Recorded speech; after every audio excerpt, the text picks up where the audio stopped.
कि 9 साल की बेटी का मुजफ्फरपुर में बलात्कार हो गया, गला चीर करके, पेट चीर करके उसकी हत्या कर दी।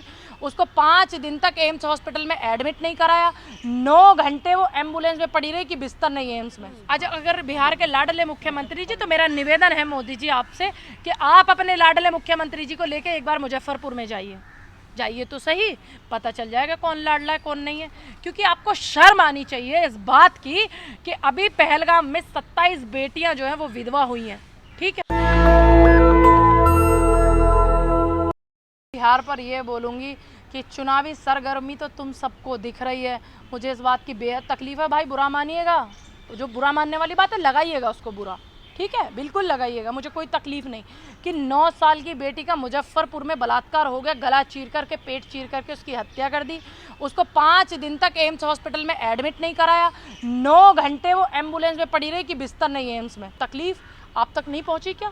बिहार चुनाव की बात आप कर रहे हैं। बिहार चुनाव में रैलियां करने वाले लोगों का मतलब ईमान जो है वो जीरो हो गया। क्यों हो गया?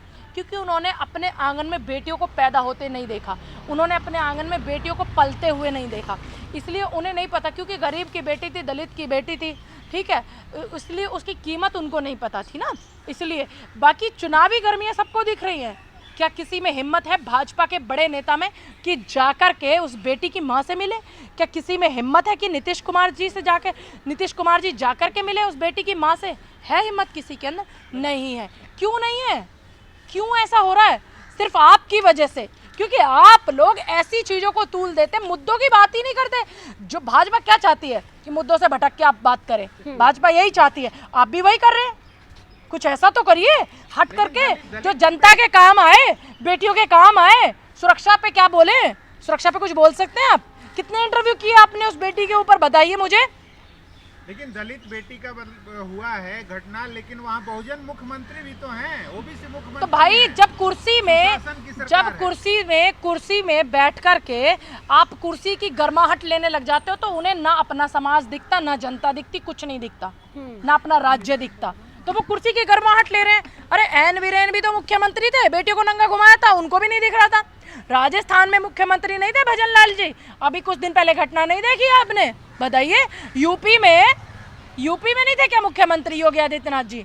योगी संत क्या होता है? सद्भावना, सार्थक, साधना, सबको साधता है, जिसकी वाणी से समस्त संसार में गूंज अच्छाई की फैलनी चाहिए, यही तो होता है संत। फिर उनके यहाँ पे तो 2 बजे रात को बेटी को जलाया गया था हाथरस कांड में, बताइए। लेकिन इसके बाद भी मोदी जी कह रहे हैं कि बिहार के लाडले मुख्यमंत्री हैं नीतीश। आज अगर बिहार के लाडले मुख्यमंत्री जी, तो मेरा निवेदन है मोदी जी आपसे कि आप अपने लाडले मुख्यमंत्री जी को लेके एक बार मुजफ्फरपुर में जाइए तो सही, पता चल जाएगा कौन लाडला है कौन नहीं है। क्योंकि आपको शर्म आनी चाहिए इस बात की कि अभी पहलगाम में 27 बेटियां जो हैं वो विधवा हुई हैं। ठीक है, आपको शर्म आनी चाहिए कि बेटियों की सुरक्षा पे कोई आपने कड़ा कानून नहीं बनाया। क्यों पोक्सो को नहीं आप ध्यान में रखते? क्यों नहीं आप उसके ऊपर कार्रवाई करवाते?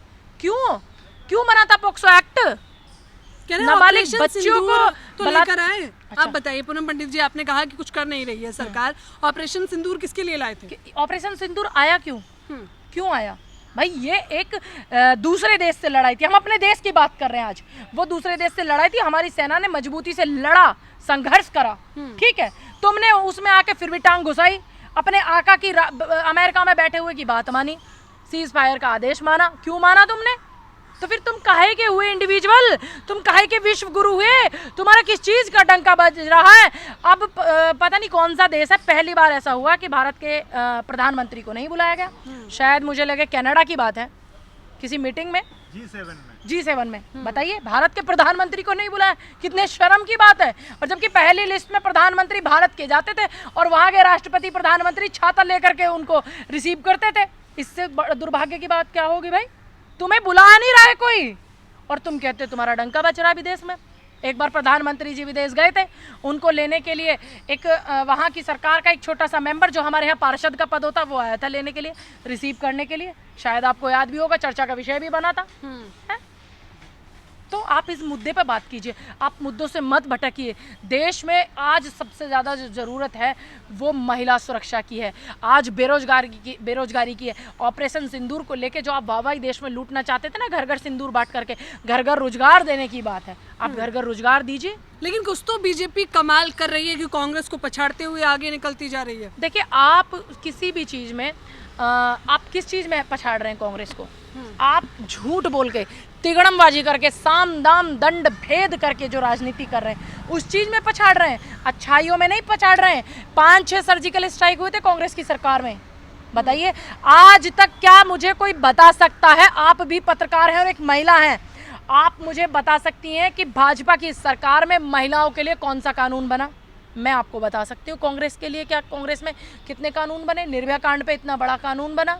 2005 में महिलाओं को सोनिया गांधी जी ने ये भ्रूण हत्या बंद करवाया था, ठीक है। महिलाओं के लिए हर चीज में भागीदारी कांग्रेस ने कराई थी। मैं आपको 5-7 गिनवा सकती हूँ। महिलाओं के लिए लेकिन तो जब भाजपा स्मृति में ईरानी को लाए थे तो देखा नहीं महिलाओं के किस प्रकार से वो मुद्दे उठाती थी। अच्छा, वो जब वो बन गई थी, जब कहाँ उठाती थी? उससे पहले उठाती थी।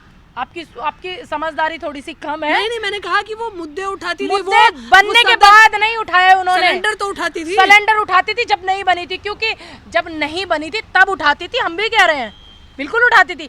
बनने के बाद क्या किया? उन्होंने तो कहा था बनने के बाद तुम जैसे पत्रकारों की नौकरी खा गई थी वो महिला, पता है तुमको? जब पत्रकार ने, भास्कर वाले ने सवाल किया तो कहा अच्छा तुम्हारा मालिक कौन है, बात करूंगी तुम्हारे मालिक से। अगले दिन पता चला बेचारे की नौकरी चली गई। बताइए, तो ये महिला, मतलब महिला जिसको नारी शक्ति कहा जाता है, जिसको संसार की रचयिता कहा जाता है, संसार का सबसे खूबसूरत तोहफा ईश्वर द्वारा दिया जाता है, मतलब दूसरों को देने वाली शक्ति स्वरूपा जो होती है नारी, वो बेचारे लड़कों की नौकरी खा रही थी। क्या कर रही थी वो देश के लिए? क्या किया आप बताइए? अब बेचारी कहीं दिख रही हैं? दूरबीन से भी नहीं दिख रही। इतना बड़ा आरक्षण तो दिया मोदी जी ने। कहाँ दिया? कहाँ दिया? तो नहीं, आपकी जानकारी गलत है। सिर्फ घोषणा हुई है, लागू नहीं हुआ। हम लोगों ने आंदोलन किया जंतर मंतर पर बैठ करके। हम लोगों ने 8 मार्च को आंदोलन किया। घोषणा हुई है, घोषणा करके फिर वोटों को ठगने का काम किया था 24 के चुनाव में। लेकिन लागू कहाँ हुआ है बताइए? बिल्कुल करिए। कह रहे हैं महिलाओं की हिस्सेदारी तो पूर्णतया देंगे। कहाँ है पूर्णता? आप बताइए। देंगे आप अपनी राष्ट्रीय अध्यक्ष कोई महिला क्यों नहीं बना देते हो? बस बताइए, भाजपा की राष्ट्रीय अध्यक्ष आज तक कोई महिला क्यों नहीं हुई है?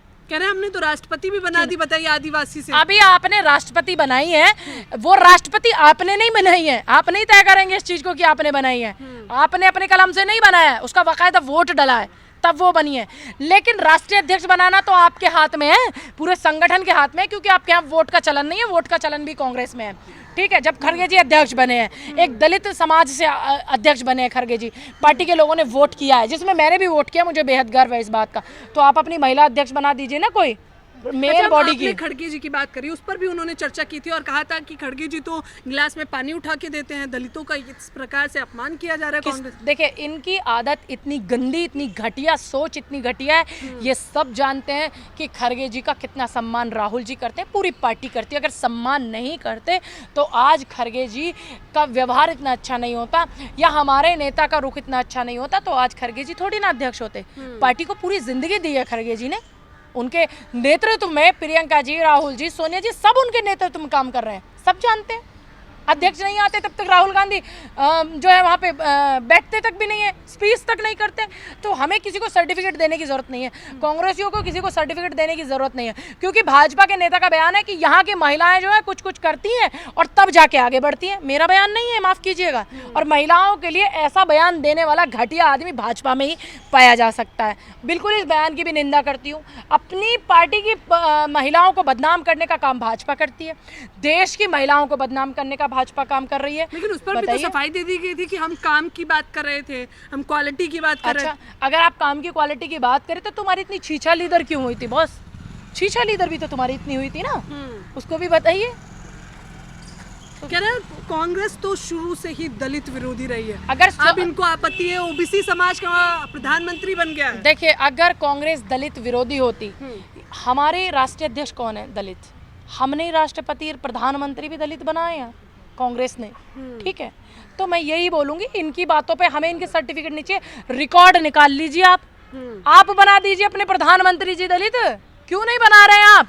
और तो और छोड़िए, मुख्यमंत्री यूपी में जितनी बार इनके वो हुए हैं, मुख्यमंत्री बने, जितनी बार सरकार आई है, रिकॉर्ड उठा करके देखिए, एक बार भी इन्होंने सिर्फ एक समाज के सिवा अगर कोई मुख्यमंत्री बनाया हो, क्या इनके पास काबिलियत वाले दलित नहीं है यूपी में? क्या काबिलियत वाले ब्राह्मण नहीं है इनके पास यूपी में? बताइए। और यूपी के ब्राह्मणों से भी कहना चाहती हूँ, दलितों से भी कहना चाहती हूँ, ओबीसीओ से भी मैं कहना चाहती हूँ, क्या भाजपा में जितने भी आप लोग हैं काबिलियत नहीं है आपके अंदर? जो एक ही आप निकाल के देखिए रिकॉर्ड, जब भी इनका मुख्यमंत्री बना है भाजपा की तरफ से एक ही समाज का बनने जा रहा है। मुझे कोई आपत्ति नहीं उस समाज से, आपत्ति है आपको? बिल्कुल नहीं, मैं तो बोल रही हूँ आपको। अब देखिए ना यूपी में उन्होंने दलित समाज से दिया ना सैनी जी को, देखिए दिल्ली वो में अग्रवाल समाज से दिया। देखिए वो भी यहाँ पे वो अग्रवाल समाज हो या दलित समाज हो या जो इनकी बात मानेगा, जो कड़े नियम नहीं लागू कर सकता या जो सख्त निर्णय नहीं ले सकता या खुद निर्णय नहीं ले सकता, ऐसे लोगों को मुख्यमंत्री बना देते हैं। वो नेशनल दस्तक की आपसे गुजारिश है कि अगर इसको बचाना चाहते हैं तो नेशनल दस्तक को सब्सक्राइब करने के लिए रेड कलर के सब्सक्राइब बटन को दबाएं, फिर बेल आइकन की घंटी दबाएं। नेशनल दस्तक को बचाने के लिए बहुत जरूरी है कि हर खबर को शेयर करें, लाइक करें, कमेंट जरूर करें।